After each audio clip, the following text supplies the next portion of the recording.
નમો અરિયંતાણમ નમો સિદ્ધાણમ નમો આયર્યાણમ નમો ઓવજ્જાયાણમ નમો લોય સૌપસાહણમ એસો પંચનમુકારો સૌપાવપણાસણો મંગલાણં ચ સવ્યસ્યં પરમં હવૈ મંગલમ કમળીધરણેન્દ્રિય ચ સ્ફુચિतं કર્મ કુર્વતી પ્રભુસ્તુલ્ય મનોવૃત્તિ પાર્શ્વનાથ શ્રીસ્તુતિ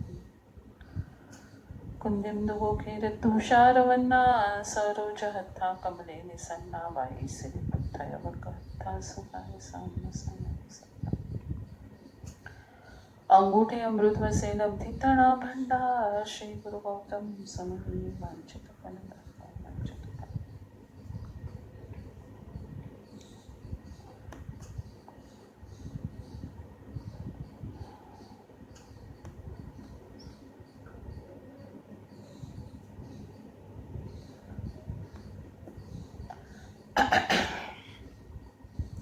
મોપાધ્યાય યશો વિજય મહારાજ સાહેબ રચે સમાધિ શતક ગ્રંથ અને તેના ઉપર પરમ પૂજ્ય ભક્તિ યોગાચાર્ય યશો વિજય મહારાજ સાહેબના વિવેચન ઉપરના આપણા સ્વાધ્યાયનો આજનો 76મો દિવસ છે અને આપણે ગાથા 85મી ચાલે છે.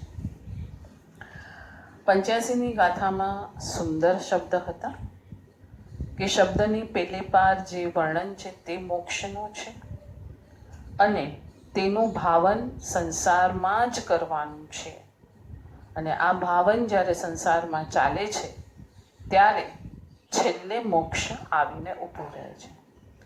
મોક્ષ કંઈ અલગ ઘટના નથી, એ અહીંયા આપણને સમજાવવાનો પ્રયત્ન ચાલે છે કે મોક્ષ શું છે. તો કે અહીંયા જ તારે એ વચનથી અગોચર નિર્વિકલ્પ જે ભાવો છે, શબ્દ વગરની જે દુનિયા છે અને એમાં તને જે કંઈ પ્રાપ્ત થઈ રહ્યું છે એને તું માણ. એ મોક્ષ અહીંયાનું છે. અહીંયા શરૂઆત કરશે ત્યારે છેલ્લે પૂર્ણાહુતિ થશે. ઘઉં ઉગાડવાની શરૂઆત કરી છે તો છેલ્લે રોટલી પ્રાપ્ત થશે. આ આખું પ્રોસિજર રોટલી લક્ષ્યમાં છે માટે ઘઉં ઉગાડવામાં આવે છે. બરાબર? રોટલી પેટ ભરે છે, ભૂખ ભાંગે છે, આ લક્ષ્ય છે માટે આપણે શું કરીએ છીએ? ઘઉં ઉગાડવાનું પ્રોસિજર કરીએ છીએ. હવે જે ઘઉં ઉગાડવાનું પ્રોસિજર કરીએ છીએ એ જ પ્રમાણે શબ્દ વગર નિર્વિકલ્પ અવસ્થાને માણવાનું પ્રોસિજર જ્યારે શરૂ થશે ત્યારે છેલ્લે મોક્ષ આવીને ઊભું રહેશે. આના માટે શ્રીપાળ રાસને એક આપણે શ્લોક કાલે જોયો તો પાછો એ જ શ્લોકને લઈએ છીએ. ઈચ્છા રોધે સંવરી. ઈચ્છાનો નિરોધ કેવી રીતના કરવાનો છે? દમનથી નહીં પણ શમનથી. અને શમન બી કેવું હોવું જોઈએ? ત્યાં સમત્વ ભાવ પ્રગટ થતો હોય એવું શમત્વ હોવું જોઈએ.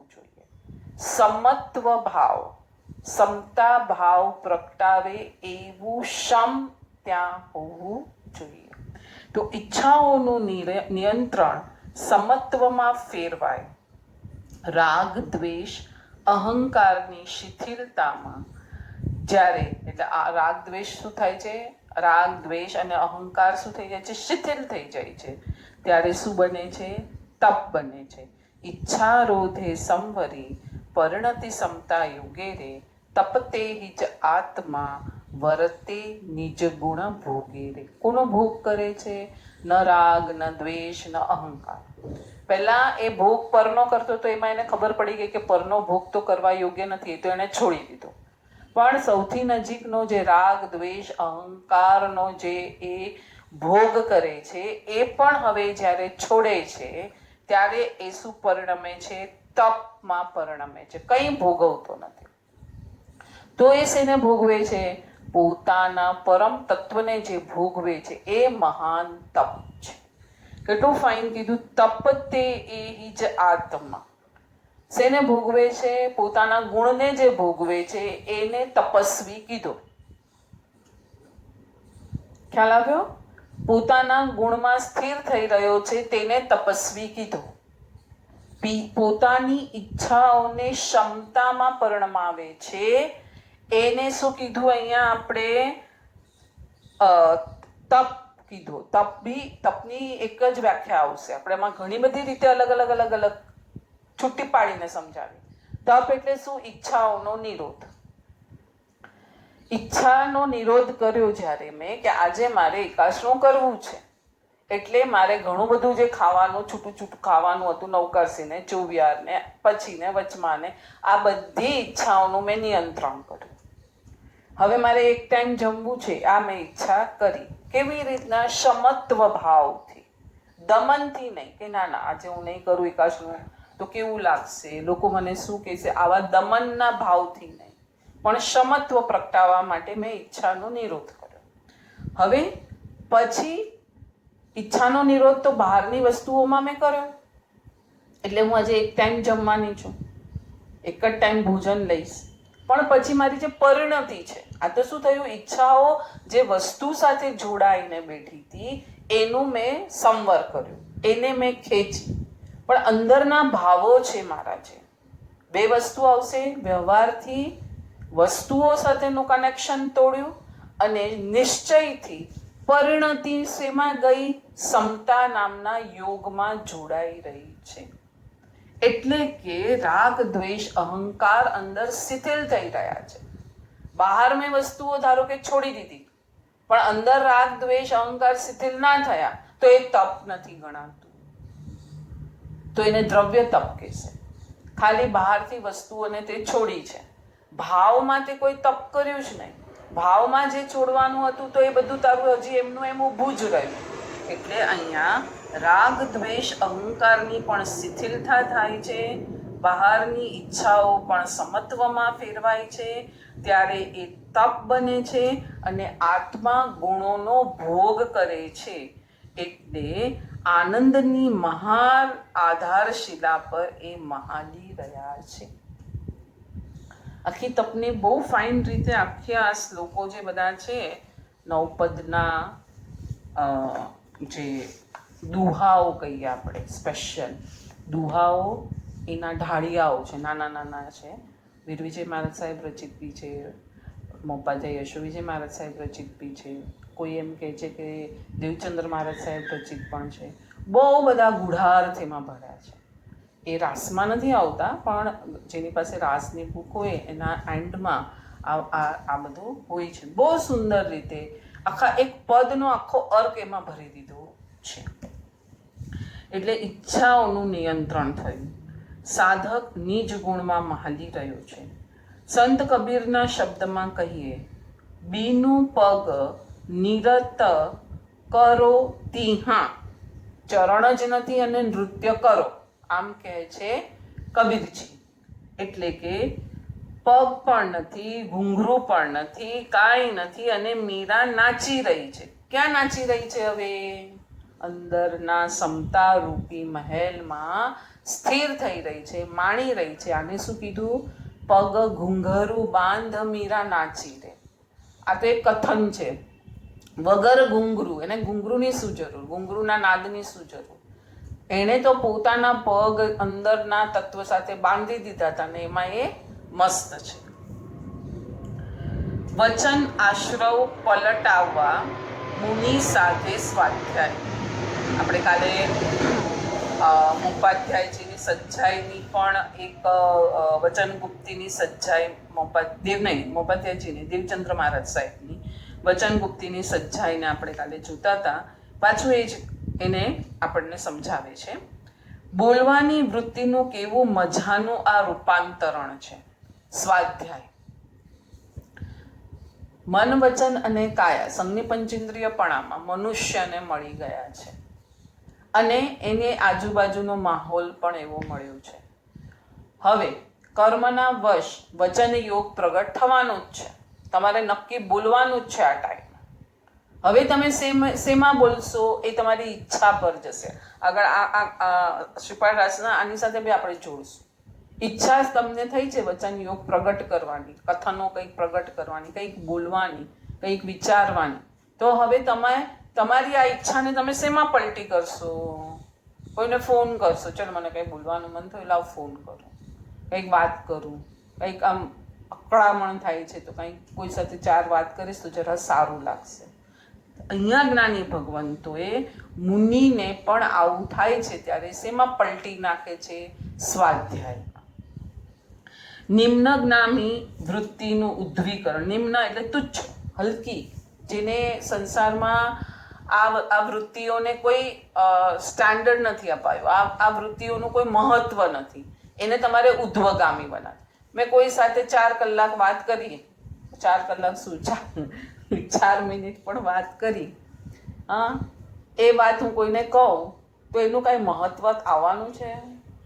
એના કરતાં કોઈ 4 મિનિટનો સ્વાધ્યાય કર્યો તો એનું મહત્વ ઘણું વધી જશે અને તમારા આત્મા એમાં ઉદ્ધવીકરણ, એક લાઈન બી એમાં ટચ થઈ ગઈ તેમ થશે, ના, ખરેખર આ કરવા યોગ્ય છે. બોલીને આશ્રવમાં જવાને બદલે સ્વના અધ્યાય દ્વારા શુદ્ધ ભણી જવાની યાત્રાનો આરંભ થાય છે. બોલવું છે, મળ્યું છે, નથી રહી શકાતું ચૂપ, તો શું કરશું? એવું કંઈક વસ્તુનો સહારો લેશું, એવી કંઈક વાત કરશું, એવું કોઈક સ્તવન ગુણગુણાવશું કે જે આપણને ટચ થઈ જાય અને આપણું ઉદ્ધવગમન આગળ જવાનું થાય, ન કે પતન થાય. કેમ કે આશ્રવ એ શું છે? સંસારની વૃદ્ધિ છે. તો આશ્રમમાં જવાને બદલે નિર્જરા તરફ જઈએ.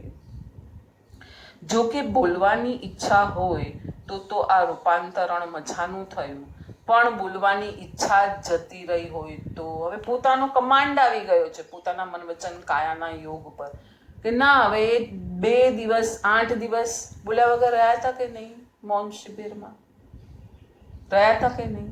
જરા ઈચ્છા થઈ હતી બોલવાની, પછી મૌન શિબિરમાંથી બહાર આવ્યા પછી પણ કંઈ કામ હતું તો શું કરતા હતા?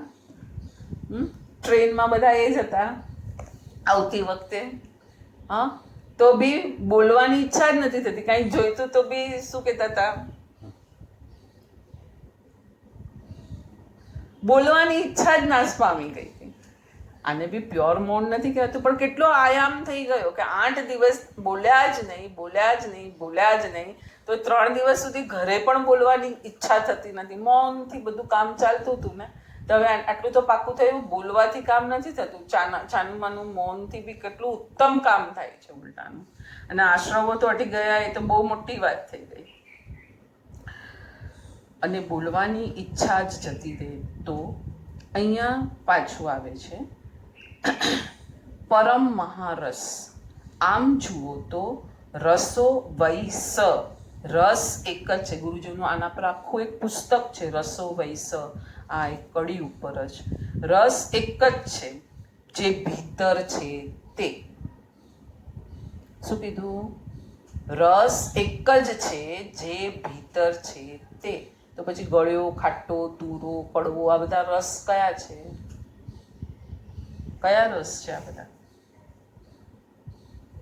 સરસ પ્રકાર છે, પણ કયા છે? આપણે એને છૂટા પાડ્યા ને, કડવું છે, આ ગળ્યું છે, આ તીખું છે, આ ખાટું છે, એમના ગુણો છે. કોના?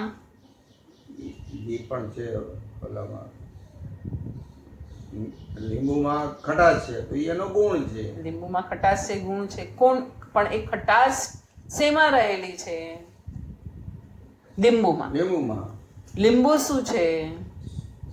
પદાર્થ છે. પદાર્થ છે. કયો પદાર્થ છે? જીવ અને અજીવનું મિલન છે? ના. હા, બહારનું લીંબુનું જે કલેવર છે એ વર્ણગંધ રસ સ્પર્શનું, જેમ આપણું શરીર છે તેની બી એક વર્ણગંધ રસ સ્પર્શ છે ને. જે માંસાહારી પ્રાણીઓને આ રસ, આ માંસનો ભાવે છે. જેવી રીતના આપણને લીંબુની ગળાશ, ખટાશ ભાવે છે, આપણને ગોળની ગળાશ ભાવે છે, શેરડીની ગળાશ ભાવે છે, એમ આપણા બી માંસમાં એક એવો રસ છે જે માંસાહારી પ્રાણીને ભાવે છે. એટલે મનુષ્યનું જ માંસ એને કેમ ભાવે છે? કેમ કે આપણા શરીરમાં એવું વર્ણગંધ રસ સ્પર્શ થઈ ગયું છે, શરીર એવું બન્યું છે. એટલે જે ગળાશ, ખટાશ, તીખાશ, ખટાશ જે બી છે એ કોનો છે? ગુણધર્મ પૂદગલનો છે. ખ્યાલ આવ્યો? કેમ કે પૂદગલને વર્ણગંધ રસ સ્પર્શ હોય, જીવને કોઈ વર્ણગંધ રસ સ્પર્શ ના હોય. આપણા શરીરમાં જે માંસ છે પૂદગલનું બનેલું છે, તે એને વર્ણગંધ રસ સ્પર્શ છે. લીંબુની જે ખટાશ છે એ જે એના પરમાણુઓના જે જથ્થા એવા છે એ વર્ણગંધા રસસ્પર્શ એને છે. શેરડીમાં જે ગળ્યો રસ છે એ એના વર્ણગંધા રસસ્પર્શનો એ જે જથ્થો છે એને છે. તો આ તો બધા પૂતગલના છે. તો રસ કયો છે આત્માનો? 5 પ્રકારના છે રસ? ના, એક જ રસ છે આત્માનો, પરમ શાંતિ અને સમતા રસ. એટલું સુંદર, એક જ રસ છે. એટલે જીવનો તો એક જ રસ છે. જીવના કઈ 5 પ્રકારના રસ નથી. આપણે નવતત્વ જ્યારે હું ભણાવું ત્યારે એવી રીતના કેટલા વિષયો થાય તો સ્પર્શના 8 થાય, વર્ણના આટલા થાય, ગંધના આટલા થાય, રસના આટલા. તો એ રસના 5 ભેદ છે. તે 5 ભેદ કોના છે? પૂતગલને છે. જીવને એક પણ રસ નથી. છે તો આ એક જ સમતા રૂપી રસ જીવનો છે. તો હવે આપણે અનંત ભવોથી કયો રસ માણી રહ્યા છીએ? પરનો. પૂતગલનો માણી રહ્યા છે. પાક્કું થઈ ગયું? કેમ કે એ પૂતગલનો છે ને એને માણીએ છીએ. તો અહીંયા શું કીધું? આ એક જ રસ તારે માણવાનો છે જે તારી ભીતર પડેલો છે. આપણે લોકો સામાન્ય ઘટનાને રસ તરીકે ઉલ્લેખવા લાગ્યા. હવે ગુરુજી પાછું ડીપમાં લઈ જાય છે. સામાન્ય ઘટના, આમ સ્તવન ગાવાની આજે મજા આવી ગઈ ને, આમ ધારો કે દેરાસરમાં કંઈક કસામાં તમે લઈ લીન થઈ ગયા ને, તો એને તમે કઈ ઉત્તમ રસ માનો છો. તો કે રસ તરીકે ઉલ્લેખવા લાગ્યા. ત્યારે આવા મહાપુરુષોએ રસની આગળ વિશેષણ મૂકવું પડ્યું. આપણે જ્યારે શાંતિથી સ્તવન ગાય અને કંઈ સરસ રીતે આમ અંદર કંઈ માણતા હોઈએ ને, એવી સંજ્વલન કશાયનો રસ છે. પ્યોર આત્માનો રસ નથી એ પણ. તો અહીંયા એટલા માટે મહાપુરુષો એક વિશેષણ મૂકવું પડ્યું, પરમ મહારસ, જે રસને સાધક અનુભવી શકે, કહી શકે નહીં. આપણે તો કહી શકીએ છીએ આજે સ્તવન ગાતા બહુ શાંતિ લાગી, બહુ સરસ લાગ્યું. પેલા રસને તો તમે બોલી જ નથી શકવાના. તો એ કયો આવ્યો? પ્યોર આત્માનો એક માત્ર રસ. શબ્દોને પેલે પાર છે સ્વરૂપ સ્થિતિ. સ્વરૂપ સ્થિતિને તમે અનુભવી શકો. કહી એટલે બોલી કઈ રીતે શકો. જે લોકો સ્વરૂપ સ્થિતિની આંશિક ઝલક પણ પામ્યા, તે લોકોએ એ સ્થિતિ માટે એક જ શબ્દ વાપર્યો, અદ્ભુત. હવે કહેશે બીજા શબ્દ તો કે છે નહીં, એક જ શબ્દ છે. એને કોની સાથે કમ્પેર કરું? કમ્પેર કોની સાથે કરશું? કે પાણી પીને જે ઠંડક લાગે છે એવી ઠંડક તો એ પૂતગલના ખાતા, બધું પૂતગલના ખાતા. ગળ્યો રસ ચોકલેટનો ખાય અને જે આનંદ આવે છે એવો ના, એ પૂતગલના ખાતાનો. તો જીવના ખાતાના રસને કમ્પેર કોની સાથે કરશું? કોઈ સાથે કરી શકાતું નથી. માટે ત્યાં શું કીધું? અદ્ભુત. કલ્પનાને પણ પેલે પારની ઘટના માટે તમે બીજો કયો શબ્દ ત્યાં વાપરી શકો? હવે જે લોકોએ આ સ્વરૂપ સ્થિતિની આંશિક ઝલક મેળવી, તે લોકોએ બીજું પણ નિવેદન આપ્યું. એટલે બીજું બી કાંઈ કીધું. શું કીધું? શું કીધું હશે? આ કેટલું સરળ હતું. હા, ગોળ ખાવો છે, ગળાશ માણવી છે, તો પહેલાં શું કરવું પડશે? શેરડી ઉગાડવી પડશે, રસ કાઢવો પડશે, પછી ગોળ બનાવવાની પ્રક્રિયા કરવી પડશે, પછી તમને ગોળ મળશે, પછી તમે એને ખાશો, અથવા તો તમે પૈસા કમાવશો, પૈસા ઉપાર્જન કરશો, પછી તમે માર્કેટમાંથી ગોળ લાવશો ને પછી તમે ગોળ ખાશો, ત્યારે ગળાશ અનુભવાશે. હવે આત્માની અંદરનો સમતા રસ ભોગવવો છે તો શું ઉગાડશો? કયા પૈસા કમાવાની જરૂર છે? કાંઈ છે જરૂર? કાંઈ નહીં. સીધું વિકલ્પથી છૂટો પડી જા, જ્યાં અંદર પડ્યું છે ત્યાં જતો રહે ને માણવા મન, પતી ગઈ, વાત થઈ ગઈ પૂરી. ખ્યાલ આવ્યો? એટલે 2-3 દિવસથી આપણે આ જ વસ્તુ આવે છે કે પૈસા વગર જ ધર્મ થશે, પૈસાથી કોઈ ધર્મ થઈ શકવાનો નથી. એટલે શું કહે છે? કેટલું સરળ હતું. લાઓ ત્સે વૃક્ષ નીચે બેઠેલા, એક પાંદડું ઉપરથી પડ્યું. પાંદડું શું પડ્યું? લાઓ ત્સેની ભીતરથી કંઈક ખર્યું. મોહ, અજ્ઞાન અને લાઓત્સેને સ્વરૂપ સ્થિતિનો અણસાર મળી ગયો. એટલે એકદમ સરળ છે. આપણે એને કંઈક બીજું સમજીને કંઈક બીજા રસ્તે ચડી ગયા છીએ. એક સાધિકા કાવડમાં પાણી લઈ પૂનમની રાત્રે ચાલી રહી છે. સાધિકા કીધું હો અહીંયા. કાવડના આગળના ઘડાના પાણીમાં પૂર્ણચંદ્રનું પ્રતિબિંબ પડી રહ્યું છે.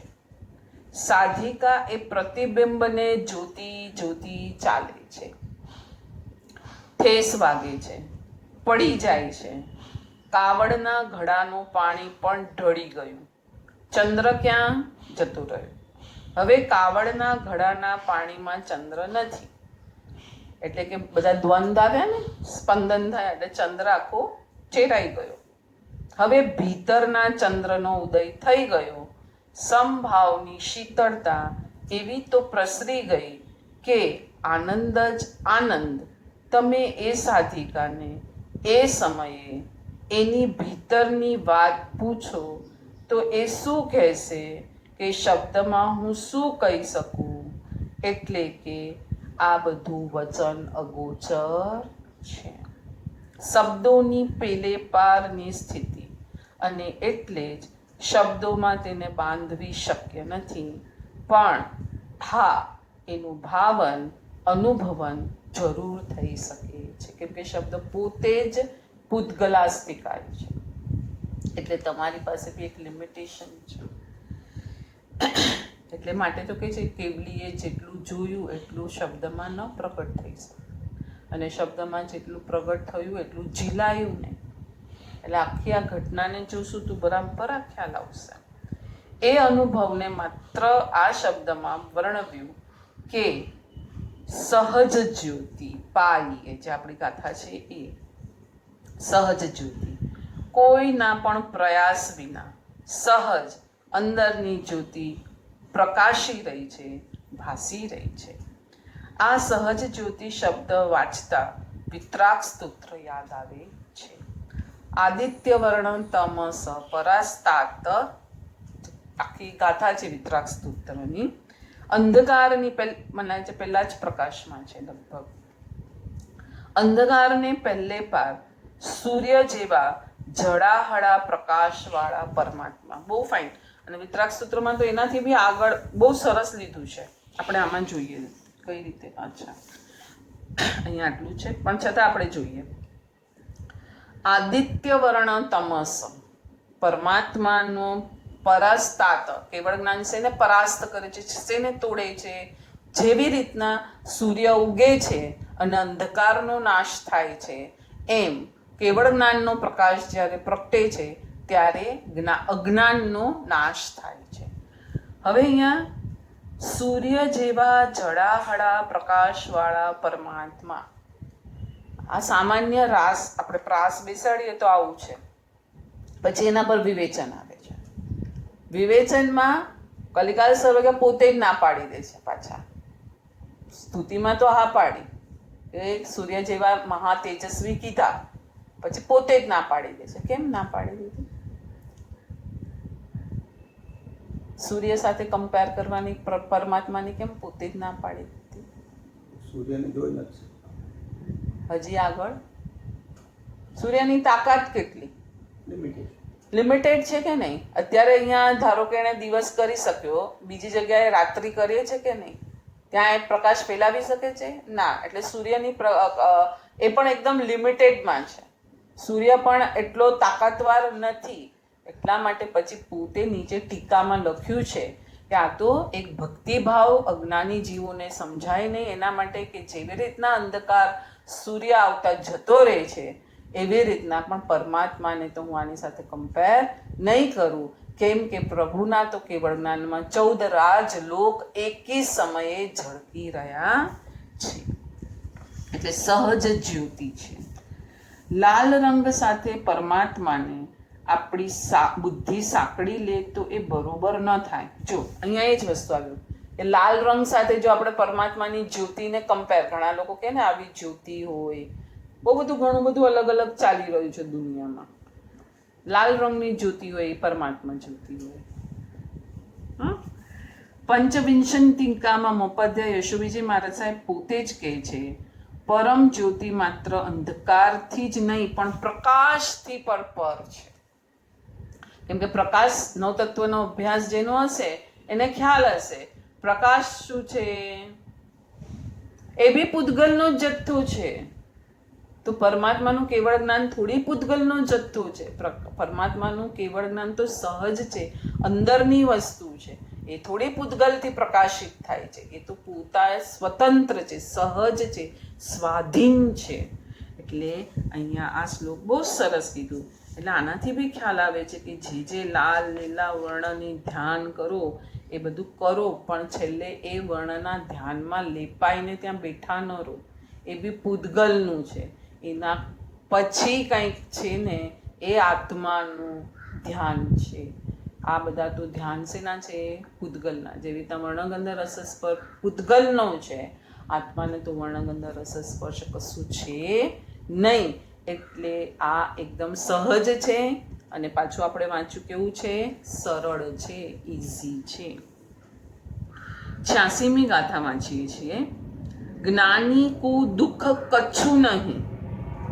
જ્ઞાનીને કોઈ દુઃખ હોય કચ્છું નહીં. સહજ સિદ્ધ નિર્વાણ. કેમ કે એને ખબર જ છે કે સહજતાથી જ મોક્ષ થશે, કઈ બીજું કરવાથી મોક્ષ થશે નહીં. રોટલી બનાવનારને ખબર છે કે ઘઉં આમ વાવ્યા, હવે એની જાતે છોડ ઉગશે, એની જાતે જ ઘઉં પાકશે, પછી એને લણવું પડશે, પછી એનો લોટ કરવો પડશે અને છેલ્લે રોટલી થશે. આખું પ્રોસિજર એને સહજતાથી ખબર છે. તો જ્ઞાનીને પણ ખબર છે કે મોક્ષનું આખું જે પ્રોસિજર છે એકદમ સહજ છે. કોઈ એમાં મોટી ઉઠક બેઠકો કરવાની નથી. જ્ઞાની કુ દુઃખ કચ્છું નહીં. સહજ સિદ્ધ નિર્વાણ. સુખ પ્રકાશ અનુભવ ભયે સબહી ઠોર કલ્યાણ. જ્યારે સુખનો પ્રકાશ કરનાર અનુભવ ઉત્પન્ન થતા ચારે બાજુથી કલ્યાણની પરંપરા પ્રાપ્ત થાય છે. ઠોર એટલે ચારે બાજુ છે. સબહી ઠોર કલ્યાણ એટલે ચારે બાજુ જ્યાં જુઓ ત્યાં કલ્યાણ કલ્યાણ કલ્યાણ જ છે. ક્યારે? જ્યારે એને સહજ રીતે સિદ્ધિ મોક્ષની લાગે છે ત્યારે. ભૃગાપુત્ર વિરાગી બન્યા. દીક્ષા સમયની એમની મનસ્થિતિનું ચિતાર પરમ પાવન ઉત્તરાધન સૂત્રમાં આ રીતે આપ્યું છે. કપડા પર લાગેલી ધૂળને ખંખેરીને કોઈ ચાલી નીકળે તેમ ભૃગાપુત્ર વિભાવની ધૂળને ખંખેરીને ચાલી નીકળ્યા. જ્ઞાની પુરુષ આપણે કોને કહીએ? તો કે લિટરલી શબ્દમાં જેના વિભાવો ખરી પડ્યા હોય. સમાધિ શતકમાં લયમાં એટલે કે આગળ એક ગાથા આવી હતી, જોખીનું ગલિત વિભાવ. ત્યારે ગલિત શબ્દને આપણે બહુ સરસ રીતે ખોલ્યો હતો. મને લાગે છે 50 કે 60મી ગાથાની આસપાસ આખી 50મી ગાથાની ગલિત શબ્દ મેં કીધું ને, આ પહેલી વાર આ શબ્દ સાંભળ્યો આપણે. ગલિત ગળી જવો જોઈએ ધીરે ધીરે ધીરે. આપણે ખાંડની ચાસણી કરવા મૂકીએ તો ખાંડ તરત જ ગળી જાય. ધીરે ધીરે ધીરે ખાંડ ગળે અને હવે પાણી સાથે એક રસ બની જાય. હવે ખાંડ ક્યાં ને પાણી ક્યાં ખબર નથી, પણ તમે જેવી ચાસણી કરવા મૂકે એવી ત્યાં તરત ગળી ગઈ ના.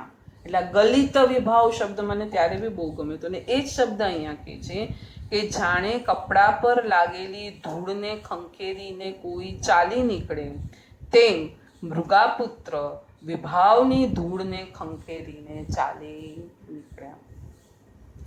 જ્ઞાન એવી એક ભીતર દશા ઉત્પન્ન કરે છે કે જે પર વિભાવોની ધૂળ રહી શકે નહીં, જેના ઉપર કોઈ પણ વિભાવોની ધૂળ હવે રહી શકતી નથી. ભક્તિ ધારા પણ આ જ કામ કરે છે. મીરાનું એક સરસ ગીત છે. ગીતનો ભાવ એવો છે, પ્રભુ જોડે વાતો કરવી છે, પ્રભુને પત્ર લખી હૃદયનો ભાવ જણાવવો છે, પણ પત્ર કેમ લખવો એને ખ્યાલ નથી. એના પર એણે એક ગીત લખ્યું છે, પતિયા મેં કેસે લખું લિખિયોરી ન જાય. પત્ર હું કેવી રીતના લખું, મારાથી લખાતો નથી. કલમ ધરત મેરો કર કંપત હૈ. કલમ એટલે કે પેન, પેન્સિલ જે બી, એ જ્યારે હું પકડું છું ત્યારે મારો હાથ કાંપે છે. નૈન રહે જડલાય, અને આંખમાં શું થાય છે, જળી થાય છે. શેની? આંસુઓની જળી આવે છે. બાત કહું તો કહત ન આવે. મારી જે વાત કેવી છે, આ વાત હવે જો હું મારે સંદેશો મોકલવો છે પ્રભુને, લખવા જાઉં છું તો આ પ્રોબ્લેમ આવે છે, અને બોલવા જાઉં છું તો પણ હું કહી નથી શકતી. જીવ રહ્યો ડર પાય. જીવ રહ્યો ડર પાય. શું કે છે આપણે જોઈએ. હું પત્ર લખું તો સી રીતે લખું, મારાથી લખી શકાય એમ નથી. કલમ હાથમાં લેતા મારો હાથ ધ્રુજવા લાગે છે. આંખમાંથી આંસુની ધારા વહી જાય છે. કોઈની સાથે સંદેશ પણ કઈ રીતે કહેવડાવવું, વાત સી રીતે કરવી એ સૂઝતું નથી. અચ્છા, ડર પાય એટલે સૂઝતું નથી, મને કાંઈ સૂઝતું નથી. જો કે પ્રભુને તો કઈ ભાષા ગમે છે? ગુરુજી અહીંયા કીધું છે, બહુ સરસ કીધું કે છે ને, ડુસ્કાની ભાષા જ પ્રભુને ઓળખાય છે. એ જ શબ્દ લીધો છે. પ્રભુને તો આંસુની ભાષા ગમે. નૈન રહે જડલાય.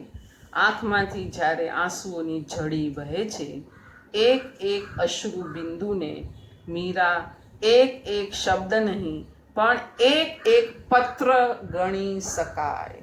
ત્યારે આંખમાંથી વ્યાખ્યાન સાંભળતા આંસુ નીકળે, કેટલી બધી વ્યથા એમાં નીકળે છે. તમને કોઈ કહેશે કેમ, શું થઈ ગયું? બોલી નથી શકાતું, કેમ કે એક અશ્રુમાં એક પત્ર જેટલી વ્યથા હતી. આપણા દુર્ગુણોની વ્યથા આમ ધડ ધડ ધડ ધડ ધડ નીકળી રહી છે. ખરેખર મીરાનું એક એક અશ્રુ બિંદુ વિરહની આસક્તિ, વિરહાસક્તિનું મહાકાવ્ય છે. નારદ ઋષિએ આપેલો આ શબ્દ છે વિરહાસક્તિ.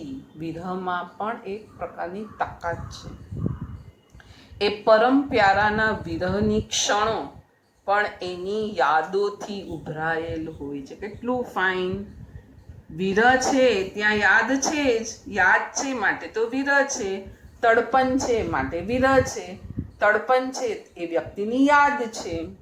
એ એક એક ક્ષણ પર એના ગુરુજી કે ને એમ, એ ના પરમ પ્રિયના હસ્તાક્ષર થાય છે. સુપર, બહુ જ ફાઇન.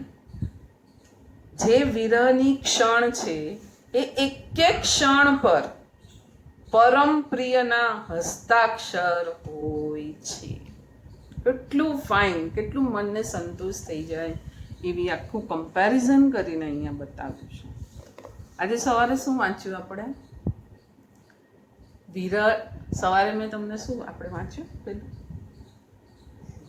આપણે પેલામાં આવ્યું ને વોટ્સઅપ પર, કોઈએ મળવા આવવું નહીં. હા, એ જ આવ્યું. વિરહની એક એક ક્ષણ ઉપર એ પરમ પ્રિયના હસ્તાક્ષર છે. કેટલું ફાઇન. જીનાજ્ઞા વિરુદ્ધ કાંઈ પણ બોલાવ્યું, મિચ્છામિ દુક્કડમ સર્વ સાધકો શાતામાં હસો. બધાની સાથે